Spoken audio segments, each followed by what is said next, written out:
দেখো আজকে আমি তালের বড়া বানাবো। আর আমার সোনা মা তালের বড়া খাওয়ার জন্য খুব জেদ করছিল। তো দেখো চাউলের গুঁড়ো নিয়ে নিয়েছি, পরিমাণ মতো নুন, নারকেলের গুঁড়ো আর পরিমাণ মতো চিনি দিয়ে আমি এই সুন্দরভাবে মিক্স করে নিব এই মিশ্রণটা। তো দেখো আমি এটা মিক্স করে নিলাম। তারপরে এখানে আমি তালটা আমি আগের থেকে চেলে রেখেছি। তো আমি এখন হাতটা দিয়ে একবার দুবার করে দিয়ে সুন্দরভাবে তালটা মেখে নেব।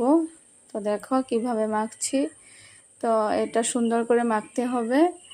তারপর দেখো এটা মাখা হয়ে যাওয়ার পর আমি এটা 1 ঘন্টা রেখে দিয়েছিলাম। তো কড়াইতে সরিষার তেল দিয়ে এখন বড়াগুলো লো ফ্লেমে ভেজে নেব।